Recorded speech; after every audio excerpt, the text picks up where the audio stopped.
The work week, basically the instructions is we need to balance, no? Of course, yung mandate, no? We yung naglabas na kami, it's a circular, no?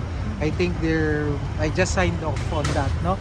So balancing yung mandate namin, fulfilling mandate, yung demand with the public, no? And of course, the objective is to lower the power cost, no?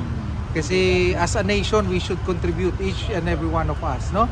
Tandaan nyo, isang sektor lang ang public, no? Kailangan din natin ng tulong ng private dito.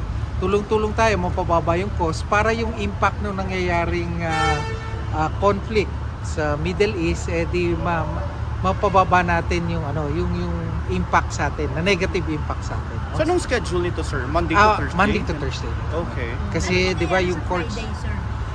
we will come up with kasi mga frontline services namin kailangan pa rin namin ng Friday, no? So, yun ang tine-trash out namin, yung mga Kasi hindi naman pwedeng pag may trabaho yung Friday bukas rin lahat ng kuryente. Hindi namin ma-achieve yung objective na mapababa. So, these details, basta open pa rin lagi ang DOJ. Monday to Friday, especially yung frontline services, but still yung mapapabawasan namin ng meron din kami in the use of ang natatandaan ko yung temperature, malaking bagay yan, no? Temperature sa aircon. Then we're looking at opening yung aircon at 9 a.m. No? Okay. Then close it down at 4 p.m. Okay. Kailan Mga maliliit ito. Practical, of course, this is moving, no? Pag may nakita namin mas maganda pang sistema, adjust lang kami. Kailan to, sir, mag-uumpisa?